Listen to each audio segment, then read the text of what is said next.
ਰੱਬ ਵੀ ਸੋਹਣਾ ਜੱਗ ਵੀ ਸੋਹਣਾ, ਸੋਹਣਾ ਏ ਚੰਨ ਬਥੇਰਾ। ਇਹ ਸਾਰੇ ਸੋਹਣੇ ਇੱਕ ਪਾਸੇ, ਮੇਰੀ ਮਾਂ ਤੋਂ ਸੋਹਣਾ ਕਿਹੜਾ। सोलह कर छड़ के इसमें कुछ 5 रुपए का सिक्का सी टू बी वेरी क्लीयर। मैं घरों कपड़े पा के जाती सी, वॉशिंग करके कपड़े चेंज करती सी। और स्कूल की ड्रेस की कितने लोग ये ना कहन कि कुड़ी घर छड़ के आ गई तो माँ पढ़ाती पई है। मेरे बेटे तो बाद ही मैं स्टेप लिया कि मेरे बच्चे का मेरा फ्यूचर मेरे सौरे परिवार च नहीं है। शायद अगर ये बंदा रिस्पॉन्सिबल होता तो असीं नाल होंदे। ਜੀਆਂ ਕਰਨਗੇ ਆਪਣੇ ਜਜ਼ਬਾਤਾਂ ਨੂੰ ਤੇ ਉਸ ਤੋਂ ਬਾਅਦ ਉਹਨਾਂ ਨੇ ਵਿਆਹ ਕਰਵਾਇਆ, ਪਰ ਵਿਆਹ ਤੋਂ ਬਾਅਦ ਉਹ ਇੱਕ ਸਿੰਗਲ ਮਦਰ ਬਣੀ। ਕਿਵੇਂ ਉਹ ਇੱਕ ਕਾਮਯਾਬ ਔਰਤ ਵੀ ਨੇ, ਆਪਣਾ ਬਿਜ਼ਨਸ ਵੀ ਸੰਭਾਲਦੇ ਰਹੇ ਅਤੇ ਅੱਜ ਉਹਨਾਂ ਨੇ ਆਪਣੇ ਬੱਚੇ ਨੂੰ ਵਿਦੇਸ਼ ਭੇਜਣ ਤੋਂ ਬਾਅਦ ਉਹਨਾਂ ਨੂੰ ਕਿੰਨੀ ਕੁ ਉਸ ਦੀ ਯਾਦ ਸਤਾਉਂਦੀ ਹੈ ਅਤੇ ਮਾਂ ਦਿਵਸ ਦੇ ਮੌਕੇ ਤੇ ਉਹ ਆਪਣੇ ਬੱਚਿਆਂ ਨੂੰ ਅਤੇ ਆਪਣੀ ਖੁਦ ਦੀ ਮਾਂ ਨੂੰ ਕੀ ਕਹਿਣਾ ਚਾਹੁੰਦੇ ਨੇ, ਆਓ ਜਾਣਦੇ ਹਾਂ। ਸਤਿ ਸ਼੍ਰੀ ਅਕਾਲ ਮੋਨਿਕਾ। सत श्रीकाल जी। मेरा नाम मोनिका बुद्धिराजा है। मैं चंडीगढ़ की रहने वाली हूँ। मेरे बेटे का नाम दक्ष बुद्धिराजा है। मेरा बच्चा सारे बच्चों वर्गा ही है, सबकी मावा भी सब मावा वर्गे ही है। But as a single mother मैं अपने बच्चे लिए बहुत सपने देखे, जिन्होंने मैं अज ਉਹਦਾ भी सपना सी कि वो फॉरन जाए, मेरा भी सपना सी कि वो बहुत छोटी एज में फॉरन जाए। राइट नाउ इस टाइम वो 11वीं क्लास है तो मैं स्कूलिंग में USA भेजा एंड अपनी अगर 5 साल का वीज़ा है एंड +1 और +2 जो US पूरी करेगा, जो रब ने चाहा तो यूनिवर्सिटी भी उत्थे ही पूरी करेगा। सो इस मुकाम पर पहुँचने लिए मैं बहुत स्ट्रगल किया अपनी लाइफ में।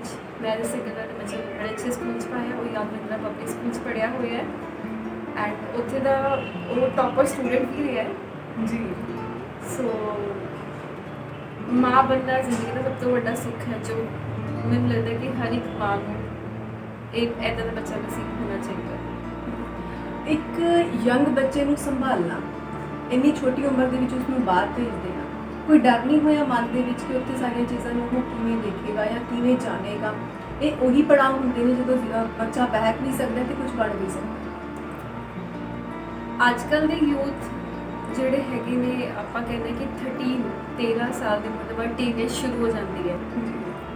ਐਸ ਪਰ ਮੇਰੇ ਖਿਆਲ ਨਾਲ ਦੇਖਿਆ ਜਾਏ ਤਾਂ ਅੱਜਕੱਲ 8ਵੀਂ ਕਲਾਸ ਦੇ ਬੱਚੇ ਵੀ ਬਹੁਤ ਵਿਗੜੇ ਹੁੰਦੇ ਆ।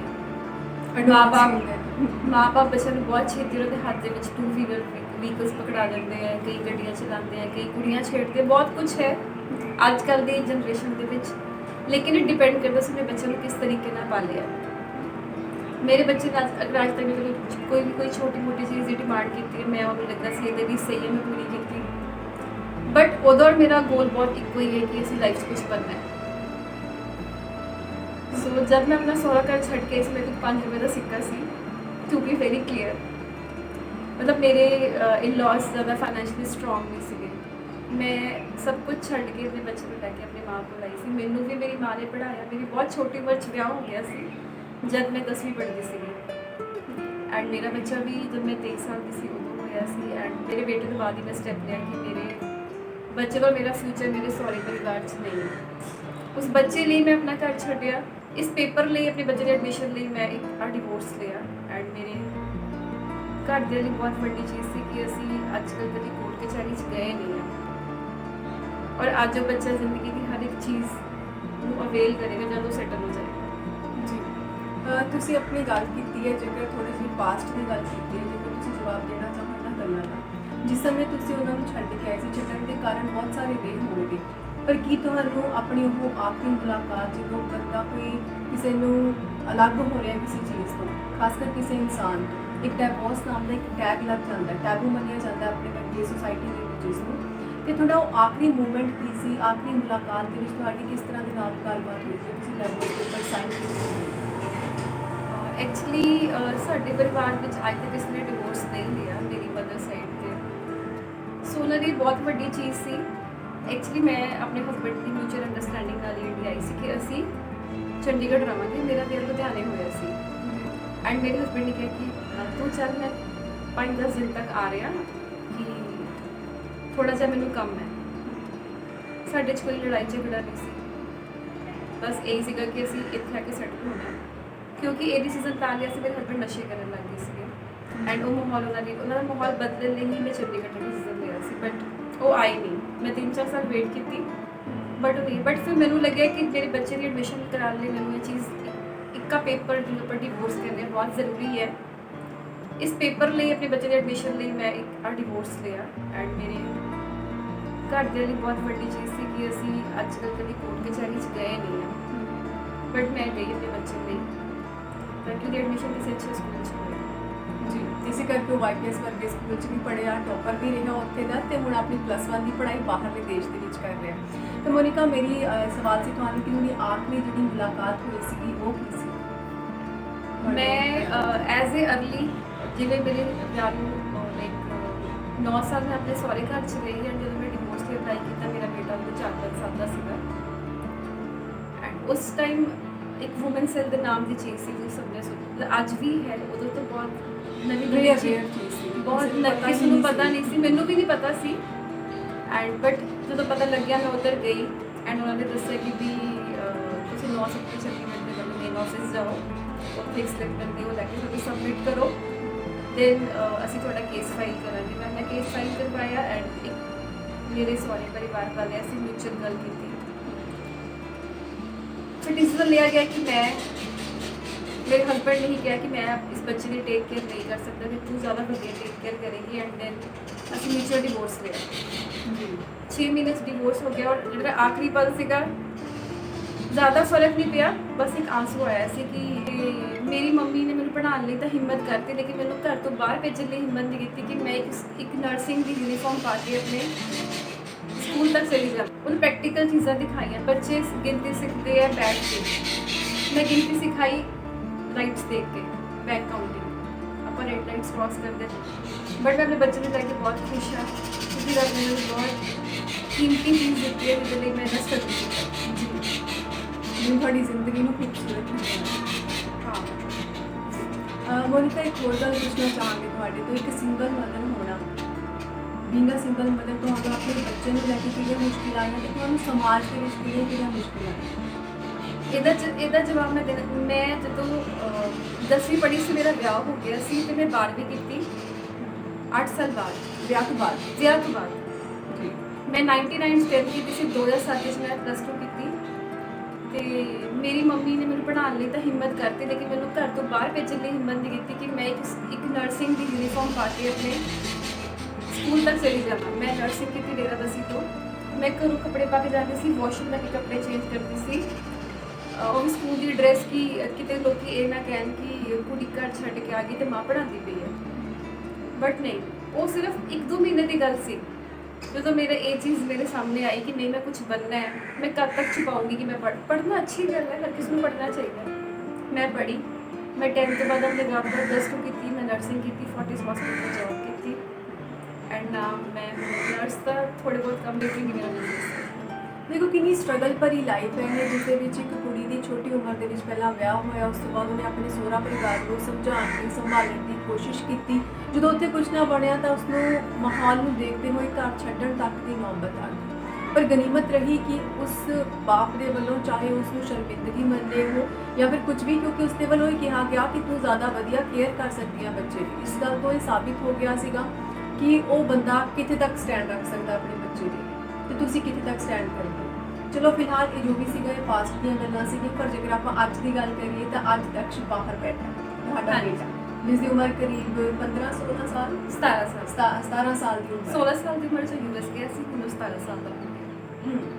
ਤਾਂ ਉਹਦੇ ਨਾਲ ਕਨੈਕਟੀਵਿਟੀ ਕਿਵੇਂ ਦੀ ਹੈ ਤੁਹਾਡੀ? ਬਾਹਰ ਜਾ ਕੇ ਤੁਹਾਡੇ ਨਾਲ ਗੱਲਬਾਤ ਕਰ ਰਿਹਾ, ਤੁਹਾਨੂੰ ਲੱਗ ਰਿਹਾ ਕਿ ਜਿਵੇਂ ਇੱਥੇ ਸੀਗਾ ਦਕਸ਼ ਉੱਥੇ ਜਾ ਕੇ ਵੀ ਹੋਣੀ ਹੈ, ਜਾਂ ਕੋਈ ਡਰ ਹੈ ਕਿ ਯਾਰ ਇਹ ਵਿਗੜ ਹੀ ਨਾ ਜਾਵੇ, ਮੈਂ ਕੋਈ ਗਲਤ ਡਿਸੀਜ਼ਨ ਨਾ ਲੈ ਲਿਆ ਹੋਵੇ?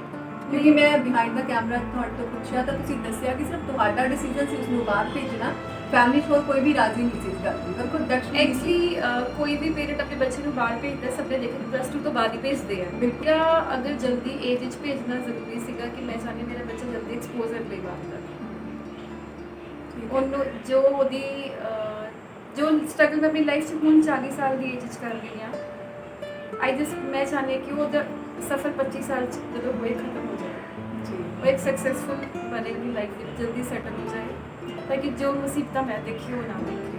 ਉਹ ਕਨੈਕਟੀਵਿਟੀ ਹੁਣ ਕਿਵੇਂ ਆ ਬਾਹਰ ਜਾ ਕੇ ਉਹ ਵੀ ਰਿਸਪੌਂਸ ਦਿੰਦਾ? ਜਿਵੇਂ ਆਪਾਂ ਜਾਣਦੇ ਕਿ ਬੱਚਾ ਮਾਂ ਤੋਂ ਬਿਨਾਂ ਨਹੀਂ ਰਹਿ ਸਕਦਾ, ਮਾਂ ਬੱਚੇ ਤੋਂ ਬਿਨਾਂ ਨਹੀਂ ਰਹਿ ਸਕਦੀ।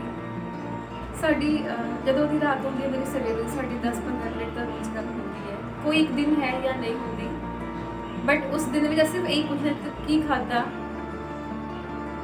ਕੁਝ ਖਾਇਆ ਕਿ ਨਹੀਂ ਖਾਇਆ। ਰੋਟੀ ਤਾਂ ਉਹਨੂੰ ਨਹੀਂ ਮਿਲਦੀ ਕਿਉਂਕਿ US ਦੇ ਵਿੱਚ ਰੋਟੀ ਨਹੀਂ ਮਿਲਦੀ ਹੌਸਟਲ 'ਚ, ਉਹ ਵੀਗਨ ਫੂਡ ਤੇ ਹੈ, ਉਹਨੇ ਬਹੁਤ ਲੂਜ਼ ਕਰ ਲਿਆ weight, but and he is happy. ਮੈਂ ਵੇਟ ਕੱਟ ਕੀਤਾ, ਬਟ ਮੇਰਾ ਪਰਪਸ ਇਹ ਸੀ ਕਿ ਮੇਰਾ ਬੱਚਾ ਹੈਲਦੀ ਰਹੇ, ਕਿਉਂਕਿ ਉਹ ਇੱਕ ਛੋਟੀ ਉਮਰ ਦੀ ਏਜ ਵਿੱਚ ਵੀ ਬਹੁਤ ਵੱਡੀ ਸਰਜਰੀ ਤੋਂ ਇੰਟੈਸਟਾਈਨਸ ਦੀ ਗੁਜ਼ਰਿਆ ਸੀਗਾ। ਸੋ ਉਹਨੂੰ ਹੈਲਦੀ ਖਾਣਾ ਮਿਲੇ, ਉਹਦੀ ਸਿਹਤ ਅੱਛੀ ਰਹੇ। ਫਿਰ ਵੀ ਮੈਂ ਡਿਸੀਜ਼ਨ ਲਿਆ ਕਿ ਮੈਨੂੰ ਪਤਾ ਹੈ ਕਿ ਉਹ ਠੀਕ ਹੈ, ਉਹਨੂੰ ਆਪਣਾ ਪਤਾ ਹੈ ਕਿ ਮੈਂ ਆਪਣੀ ਮਾਂ ਲਈ ਜੀਣਾ ਹੈ और मैं अपनी ज़िंदगी बहुत कुछ बनना है। मेरी माँ ने मेरे लिए बहुत कुछ किया है। He is very responsible, he is very caring मेरे लिए और खास करके अपनी नानी ਲਈ, ਜਿਨ੍ਹਾਂ ਨੇ ਸਾਨੂੰ ਪੂਰਾ ਸਪੋਰਟ ਕੀਤਾ ਅੱਜ ਇੱਥੇ ਪਹੁੰਚਾਉਣ ਵਿੱਚ। ਇੱਕ ਬੱਚੇ ਨੂੰ ਮਾਂ-ਬਾਪ ਕਿਵੇਂ ਪੜ੍ਹਾ ਸਕਦੇ ਨੇ? ਕਿਉਂਕਿ ਮੈਂ ਦੇਖਿਆ ਕੁਝ ਬੱਚੇ ਪੜ੍ਹਦੇ ਨਹੀਂ, ਸਕੂਲ ਤੋਂ ਹਟਾ ਲਿਆ ਜਾਂਦਾ ਹੈ ਜਾਂ ਫਿਰ ਵਿਗੜ ਜਾਂਦੇ ਨੇ। ਇੱਕ ਸਹੀ ਦਿਸ਼ਾ ਦੇ ਵਿੱਚ ਜਾਣ ਦੇ ਲਈ ਮਾਂ ਨੂੰ ਕੀ ਕਰਨਾ ਚਾਹੀਦਾ ਹੈ ਕਿ ਉਸਦਾ ਬੱਚਾ ਹਮੇਸ਼ਾ ਸਹੀ ਦਿਸ਼ਾ ਦੇ ਵਿੱਚ ਹੀ ਜਾਵੇ? ਤੁਸੀਂ ਕੀ ਮੈਂ ਆਪਣੇ ਬੱਚੇ ਨੂੰ ਜ਼ਿਆਦਾ ਟਾਈਮ ਸਪੈਂਡ ਨਹੀਂ ਕੀਤਾ। ਪਹਿਲੀ ਗੱਲ ਤਾਂ ਮੈਂ ਬਹੁਤ ਕਲੀਅਰ ਦੱਸਣਾ ਚਾਹੁੰਦੀ ਹਾਂ ਕਿ ਜਦ ਉਹ ਪੜ੍ਹ ਰਿਹਾ ਸੀ ਮੈਂ ਪੜ੍ਹ ਰਹੀ ਸੀ, ਉਹ ਪੜ੍ਹ ਰਹੇ ਸੀ ਮੈਂ ਤਾਂ ਵੀ ਪੜ੍ਹ ਰਹੀ ਸੀ, ਫਿਰ ਉਹ ਪੜ੍ਹ ਰਹੇ ਸੀ ਤਾਂ ਮੈਂ ਜੌਬ ਕਰ ਰਹੀ ਸੀ। ਨਰਸਿੰਗ ਦੀ ਜੌਬ ਸ਼ਿਫਟਿੰਗ ਵਾਈਜ਼ ਹੁੰਦੀ ਹੈ, ਫਿਰ ਉਹ ਟਾਈਮ ਵੀ ਆ ਗਿਆ ਸੀ, ਫਿਰ ਮੈਂ ਥੋੜਾ ਬਿਜ਼ਨਸ 'ਚ ਬਿਜ਼ੀ ਰਹੀ। ਬਟ ਮੇਰਾ ਬੱਚਾ ਚਾਹੇ ਮੈਂ ਉਹਦੇ ਲਈ 1 ਘੰਟਾ ਸਪੈਂਡ ਕੀਤਾ ਚਾਹੇ 2 ਘੰਟੇ ਸਪੈਂਡ ਕੀਤੇ, ਲੇਕਿਨ ਉਹ ਬੜੇ ਅੱਛੇ ਟਾਈਮ ਸਪੈਂਡ ਕੀਤੇ। ਉਹਨੂੰ ਸਮਝਾਇਆ, ਉਹਨੂੰ ਪ੍ਰੈਕਟੀਕਲ ਚੀਜ਼ਾਂ ਦਿਖਾਈਆਂ। ਬੱਚੇ ਗਿਣਤੀ ਸਿੱਖਦੇ ਆ ਬੈਠ ਕੇ, ਮੈਂ ਗਿਣਤੀ ਸਿਖਾਈ ਲਾਈਟਸ ਦੇਖ ਕੇ, ਬੈਕ ਕਾਊਂਟਿੰਗ। ਆਪਾਂ ਰੈਡ ਲਾਈਟਸ ਕ੍ਰਾਸ ਕਰਦੇ ਹਾਂ, ਦੇਖੋ ਸੈਕਟਰ 8 ਚੰਡੀਗੜ੍ਹ ਦੇ ਵਿੱਚ 112 ਤੋਂ ਬੈਕ ਕਾਊਂਟਿੰਗ ਸ਼ੁਰੂ ਹੁੰਦੀ ਹੈ, ਅਸੀਂ 100 ਤੋਂ ਸ਼ੁਰੂ ਕਰਦੇ ਸੀ। ਉਹ ਪ੍ਰੈਕਟੀਕਲ ਲਾਈਫ ਸੀ, ਮੈਂ ਜੋ ਸਿਖਾਇਆ ਪ੍ਰੈਕਟੀਕਲ ਸਿਖਾਇਆ। ਇੱਕ ਐਗਜ਼ਾਮਪਲ ਸੀ। ਔਰ ਤੀਜੀ ਕਲਾਸ ਤੱਕ ਹੀ ਪੜਾਇਆ, ਉਸ ਤੋਂ ਬਾਅਦ ਕਿਉਂਕਿ ਮੇਰੀ ਇੰਨੀ ਅੱਛੀ ਹਾਇਰ ਐਜੂਕੇਸ਼ਨ ਨਹੀਂ ਸੀ, ਮੈਂ ਉਹਨੂੰ ਤੀਜੀ ਤੋਂ ਬਾਅਦ ਮੈਥਸ ਕਰਾ ਸਕਦੀ ਹੈ ਕੁਝ ਹੋਗਾ। ਬਟ ਮੈਂ ਟੱਚ ਵਿੱਚ ਸੀਗੀ ਕਿ ਉਹ ਕੀ ਕਰ ਰਿਹਾ, ਟਿਊਸ਼ਨ 'ਚ ਕੀ ਕਰਕੇ ਆਇਆ, ਉਹਦੇ ਕਿਹੜੇ ਦੋਸਤ ਨੇ, ਉਹਦੇ ਕਿਹੜੇ ਦੋਸਤ ਨਹੀਂ ਨੇ। ਉਹਦੀ ਲਾਈਫ ਮੈਂ ਇੰਨੀ ਬਿਜ਼ੀ ਬਣਾਤੀ ਸੀ ਕਿ ਉਹ ਆਪਣੀ ਪੜ੍ਹਾਈ ਵੱਲ ਜ਼ਿਆਦਾ ਧਿਆਨ ਦੇ, ਦੋਸਤਾਂ ਵੱਲ ਵੀ ਦੇ ਕਿਉਂਕਿ ਜ਼ਰੂਰੀ ਹੈ, ਬਟ ਦੋਸਤ ਅੱਛੇ ਹੋਣ। ਮਾਂ ਨੂੰ ਆਪਣੇ ਬੱਚੇ ਦੀ ਹਰ ਚੀਜ਼ ਦਾ ਪਤਾ ਹੋਣਾ ਚਾਹੀਦਾ ਹੈ। ਅਗਰ ਜਿੱਥੇ ਲੱਗਦਾ ਕਿ ਬੱਚਾ ਗਲਤ, ਉਹਨੂੰ ਪਿਆਰ ਨਾਲ ਸਮਝਾਓ, ਉਹਨੂੰ ਵਧਾਵਾ ਨਾ ਦਿਓ। ਜੇ ਤੁਸੀਂ ਮੈਂ ਬਹੁਤ ਵੱਡੀ ਐਗਜ਼ਾਮਪਲ ਦੇਣਾ ਚਾਹਾਂਗੀ। ਅੱਜ ਕੱਲ੍ਹ ਦੇ ਪੇਰੈਂਟਸ ਜੋ ਮੈਂ ਦੇਖਦੀ ਹਾਂ, ਬੱਚੇ ਦੇ ਚਾਹੇ 70% ਨੰਬਰ ਆਉਂਦੇ, ਘਰ ਆ ਕੇ ਰਿਸ਼ਤਾ ਦੱਸ ਸਾਡੇ ਤੇ 90% ਨੰਬਰ ਆਏ, ਕੋਈ ਦੇਖਣ ਥੋੜੀ ਨਾ ਚਾਹੁੰਦਾ। ਬਟ ਇੱਥੇ ਬੱਚੇ ਨੂੰ ਸ਼ੈ ਮਿਲਦੀ ਹੈ ਕਿ ਮੇਰੇ ਤਾਂ 70 ਲੈ ਕੇ ਆਵਾਂਗੇ ਤਾਂ ਵੀ ਮੇਰੇ ਘਰ ਦੇ, ਮੇਰੀ ਮਾਂ ਨੇ ਮੇਰੇ ਅੱਗੇ ਜਾ ਕੇ 90% ਦੱਸਦੇ ਨੇ। ਇਹ ਬਹੁਤ ਵੱਡੀ ਸ਼ੈ ਹੈ। ਬੱਚਾ ਜਿੱਥੇ ਹੈ ਉਹਨੂੰ ਉਹਦੀ ਗਰੋਥ ਦੇ ਨਾਲ ਹੀ ਉਹਨੂੰ ਅੱਗੇ ਲੈ ਕੇ ਜਾਓ। ਕਿਸੇ ਝੂਠੇ ਦਿਖਾਵੇ ਲਈ ਤਾਂ ਫਿਰ ਉਹ ਝੂਠ ਹੀ ਰਹਿ ਜਾਏਗਾ, ਤਾਂ ਬੱਚਾ ਕਦੇ ਕੁਝ ਬਣ ਨਹੀਂ ਪਾਏਗਾ। ਤੁਹਾਨੂੰ 89 ਹੀ ਦੱਸਦੀ ਸੀਗੀ, 89.9, ਅਗਰ 80.4 भी कहता नहीं मम्मी 5 के आगे ना वो 89 के बाद 90 बन जाता। मैं कहा नहीं 89.7 ही है, जो 90 पहुंचेगा वो देखेंगे। ਤਾਂ ਕੁਝ ਅਜਿਹੀਆਂ ਹਰਕਤਾਂ ਵੀ ਹੋਈਆਂ ਕਿਉਂਕਿ ਉਹ ਇੱਕ ਮੁੰਡਾ ਹੈ, ਮੁੰਡੇ ਨੂੰ ਇੱਕ ਮਾਂ ਦੇ ਵੱਲੋਂ ਸਮਝਣਾ ਕੁਝ ਹੋਰ ਹੁੰਦਾ, ਪਿਤਾ ਉਹਨੂੰ ਕਿਸੇ ਹੋਰ ਤਰ੍ਹਾਂ ਦੇ ਨਾਲ ਸਮਝਾਉਂਦਾ।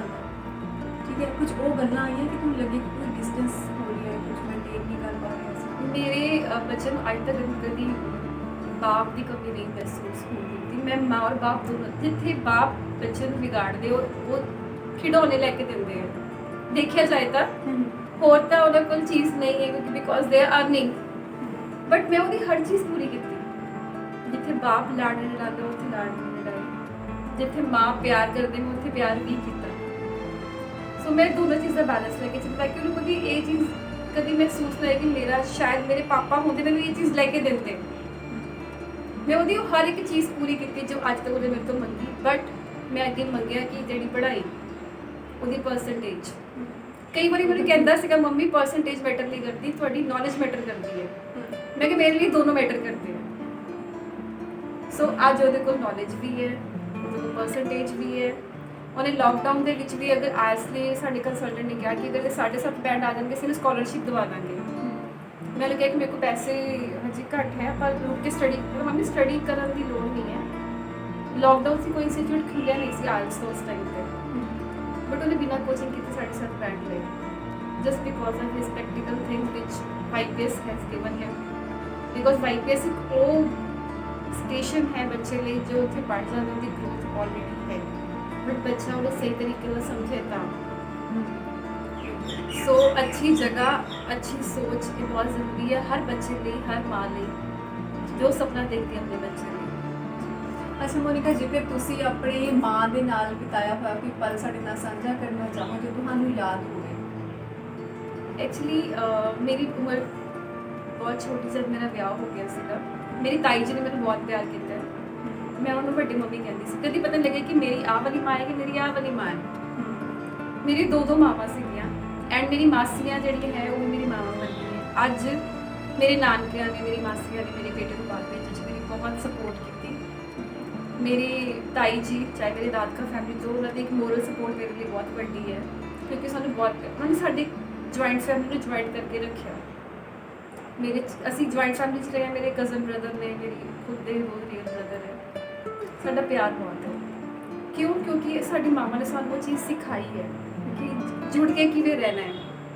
ਮੈਂ ਆਪਣੇ ਸਹੁਰੇ ਘਰ ਵਿੱਚ 9 ਸਾਲ ਕੱਢੇ, ਸ਼ਾਇਦ ਉਸੇ ਇੱਕ ਸੰਸਕਾਰ ਨਾਲ ਕੱਢੇ ਕਿ ਅਸੀਂ ਜੁੜ ਕੇ ਰਹਿਣਾ ਹੈ, ਬਟ ਕੁਝ ਚੀਜ਼ਾਂ ਸਾਡੇ ਹੱਥ ਵਿੱਚ ਨਹੀਂ ਹੁੰਦੀਆਂ। ਫਿਰ ਜਿੰਨਾ ਮਰਜ਼ੀ ਨੂੰ ਜੋੜ ਲਓ, ਜਿੰਨਾ ਅਲੱਗ ਹੋਣਾ ਹੈ, ਫਿਰ ਉਹਨੇ ਕਿਸੇ ਤਰੀਕੇ ਨਾਲ ਹੋ ਜਾਣਾ। ਬਟ ਮੇਰੇ ਲਈ ਮੇਰੇ ਬੱਚੇ ਦਾ ਰੀਜ਼ਨ ਬਹੁਤ ਵੱਡਾ ਸੀ ਜੋ ਮੈਂ ਲਿਆ। ਆਪਣੀ ਮੰਮੀ ਨਾਲ ਜਿਹੜਾ ਪਲ ਬਿਤਾਇਆ ਸਭ ਤੋਂ ਅੱਛਾ ਸੀ ਕੰਮ ਕਰਨ ਬਿਤਾਇਆ। ਮੈਂ, ਮੇਰੀ ਮੰਮੀ, ਮੇਰੇ ਪਾਪਾ ਨੇ, ਮੇਰੀ ਛੋਟੀ ਸਿਸਟਰ ਨੇ ਵੀ ਬਹੁਤ ਮਿਹਨਤ ਕੀਤੀ ਸਾਡੀ ਕੇਟਰਿੰਗ ਦੇ ਬਿਜ਼ਨਸ ਨੂੰ, ਫੂਡ ਬਿਜ਼ਨਸ ਨੂੰ ਰਨ ਕਰਨ ਲਈ। ਸਾਡਾ ਪਲ ਸਾਡੀ ਦੁਕਾਨ 'ਤੇ ਕੰਮ 'ਤੇ ਹੀ ਹੁੰਦਾ ਸੀ। ਮੇਰੇ ਮੰਮਾ ਜਦੋਂ ਕੋਈ ਸਮਝ ਨਹੀਂ ਹੋਣਾ, ਮੇਰੀ ਸਪੀਡ ਬਹੁਤ ਹੈ ਫੁਲਕੇ ਵੇਲੇ 'ਚ, ਮੰਮੀ ਦੀ ਬਹੁਤ ਅੱਛੀ ਸਪੀਡ ਹੈ ਫੁਲਕੇ ਸੇਕਣ 'ਚ। ਸਾਡਾ ਸਭ ਤੋਂ ਜ਼ਿਆਦਾ ਸਵੀਟ ਪਲ ਇਹੀ ਸੀ ਜੋ ਮੈਂ ਨਾਲ ਸਪੈਂਡ ਕਰਦੀ ਸੀ ਕੰਮ ਕਰਦੇ ਹੋਏ। ਥੱਕ ਕੇ ਸਾਰੇ ਸੋ ਜਾਂਦੇ ਸੀਗੇ, ਜਦੋਂ ਕੰਮ ਕਰਦੇ ਸਾਰੇ ਇਕੱਠੇ ਹੁੰਦੇ ਸੀਗੇ। ਸੋ ਕਦੀ ਕਦੀ ਬੈਠ ਕੇ ਦੋਨੋਂ ਮਾਵਾਂ ਦੀਆਂ ਗੱਲਾਂ ਕਰਦੀਆਂ ਅੱਜ ਕੱਲ੍ਹ, ਕਿਉਂਕਿ ਬੇਟਾ ਨਹੀਂ ਹੈ।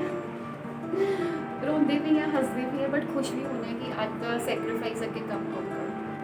ਮੈਂ ਸਭ ਨੂੰ ਮਦਰਸ ਡੇ 'ਤੇ ਮੈਸੇਜ ਦੇਣਾ ਚਾਹਾਂਗੀ ਕਿ ਮਾਂ ਵਰਗਾ ਕੋਈ ਨਹੀਂ ਹੈ। ਸੋ ਜਿਨ੍ਹਾਂ ਦੀ ਮਾਵਾਂ ਹੈਗੀਆਂ ਉਹਨਾਂ ਦੀ ਕੇਅਰ ਕਰਨ, ਉਹਨਾਂ ਨੂੰ ਸਮਝਣ, ਉਹਨਾਂ ਨੂੰ ਟਾਈਮ ਦੇ, ਉਹਨਾਂ ਨੂੰ ਪਿਆਰ ਕਰਨ। ਉਹਦਾ ਕੀ ਫਾਇਦਾ ਜਦੋਂ ਤੁਰ ਜਾਣ ਤੇ ਬਾਅਦ 'ਚ ਉਸ ਨੂੰ ਫੋਟੋ ਦੇਖ ਕੇ ਪਿਆਰ ਕਰੀਏ। ਸੋ ਜੋ ਹੈ ਉਹਦੀ ਕਦਰ ਕਰੋ, ਉਹਨੂੰ ਟਾਈਮ ਦਿਓ, ਕਿਉਂਕਿ ਅਗਰ ਮਾਂ ਹੀ ਨਾ ਹੁੰਦੀ ਤਾਂ ਅਸੀਂ ਇਸ ਦੁਨੀਆ 'ਚ ਕਿੱਥੋਂ ਆਉਂਦੇ। ਮਾਂ ਸੀਗੀ ਤਾਂ ਅਸੀਂ ਹੈਗੇ ਆ, ਅਸੀਂ ਵੀ ਮਾਵਾਂ, ਸਾਡੇ ਵੀ ਅੱਗੇ ਬੱਚੇ ਆ। ਜੇ ਅਸੀਂ ਆਪਣੇ ਬੱਚਿਆਂ ਨੂੰ ਅੱਛੇ ਸੰਸਕਾਰ ਨਹੀਂ ਦੇਵਾਂਗੇ, ਸਾਡੇ ਬੱਚੇ ਵੀ ਸਾਨੂੰ ਪਿਆਰ ਨਹੀਂ ਦੇਣਗੇ। ਜਿਵੇਂ ਇੱਕ ਪੋਤਾ ਦੇਖਦਾ ਹੈ ਕਿ ਦਾਦੀ ਨੂੰ ਰਿਸਪੈਕਟ ਮਿਲ ਰਹੀ ਹੈ, ਅੱਗੇ ਜਾ ਕੇ ਉਹ ਵੀ ਆਪਣੀ ਮਾਂ ਨੂੰ ਰਿਸਪੈਕਟ ਦੇਗਾ। ਸੋ ਇੱਕ ਪੀੜ੍ਹੀ ਹੈ ਜੋ ਅੱਗੇ ਚੱਲਦੀ ਜਾਏਗੀ, ਤਾਂ ਕਿ ਆਪਣੇ ਬੱਚਿਆਂ ਨੂੰ ਅੱਛਾ ਮਾਹੌਲ ਦਿਓ, ਪਿਆਰ ਕਰੋ। ਪਿਆਰ ਘਰ ਦੇ ਵਿੱਚ ਵੀ ਪਿਆਰ ਬਣਾ ਕੇ ਰੱਖੋ। ਦਾਦੀ ਵੀ ਇੱਕ ਮਾਂ ਹੈ ਤੇ ਮਾਂ ਵੀ ਇੱਕ ਮਾਂ ਹੈ। ਸਭ ਨੂੰ ਰਿਸਪੈਕਟ ਦਿਓ ਔਰ ਮਿਲ ਜੁਲ ਕੇ ਰਹੋ। ਜੀ, ਤਾਂ ਮੋਨਿਕਾ ਦੇ ਵੱਲੋਂ ਇੱਕ ਬਹੁਤ ਵਧੀਆ ਮੈਸੇਜ ਦਿੱਤਾ ਗਿਆ ਕਿ ਤੁਸੀਂ ਜਾਣ ਤੋਂ ਪਹਿਲਾਂ ਦਕਸ਼ ਨੂੰ ਕੁਝ ਕਹਿਣਾ ਚਾਹੋ।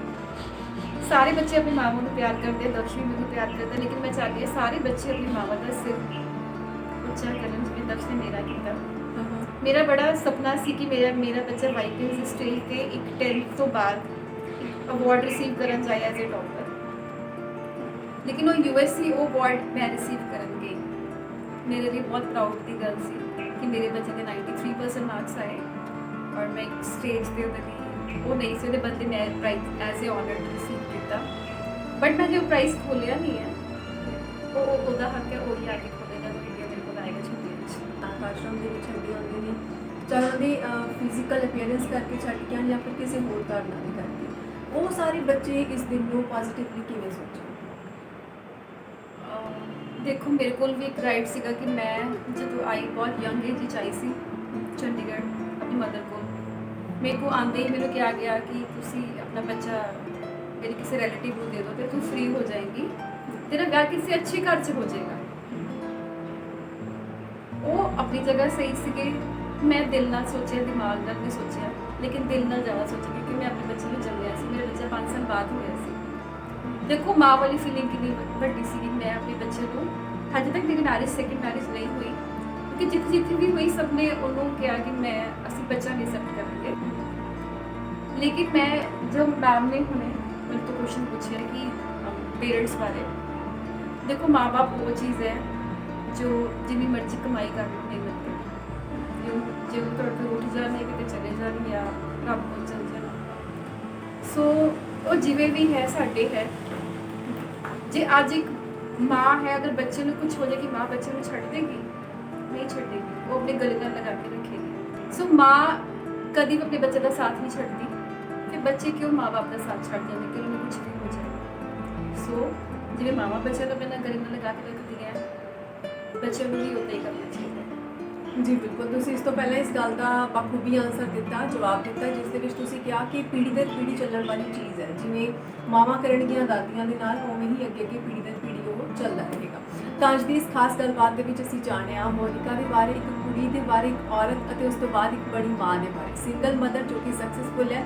ਮੋਨਿਕਾ ਦਕਸ਼ ਇਸ ਸਮੇਂ ਬੇहद ਖੁਸ਼ ਨੇ ਅਤੇ ਉਹ ਆਪਣੀ ਮਾਤਾ ਜੀ ਦੇ ਨਾਲ ਵੀ ਉਹਨਾਂ ਹੀ ਜ਼ਿਆਦਾ ਖੁਸ਼ੀ ਅਤੇ ਪਿਆਰ ਭਰੇ ਪਲ ਬਿਤਾਉਂਦੇ ਨੇ, ਕਿਉਂਕਿ ਮੈਂ ਖੁਦ ਦੇਖਿਆ ਕਿ ਇਹਨਾਂ ਦੇ ਵਿੱਚ ਕੋਈ ਸੀਕ੍ਰੇਟ ਨਹੀਂ ਹੈ, ਉਹ ਸਾਰੇ ਸੀਕ੍ਰੇਟ ਉਹ ਤਿੰਨਾਂ ਦੇ ਇਕੱਠੇ ਹੀ ਨੇ। ਤਾਂ ਮੋਨਿਕਾ ਸਾਡੇ ਨਾਲ ਗੱਲਬਾਤ ਕਰਨ ਦੇ ਲਈ ਅਤੇ ਇਸ ਸਾਰੇ ਮੁੱਦੇ ਤੇ ਆਪਣੀ ਜ਼ਿੰਦਗੀ ਦੇ ਬਾਰੇ ਖੁੱਲ੍ਹ ਕੇ ਗੱਲਬਾਤ ਕਰਨ ਦੇ ਲਈ ਨਾ ਕੋਈ ਨਾ ਲਾਡ ਲਡਾਉਣ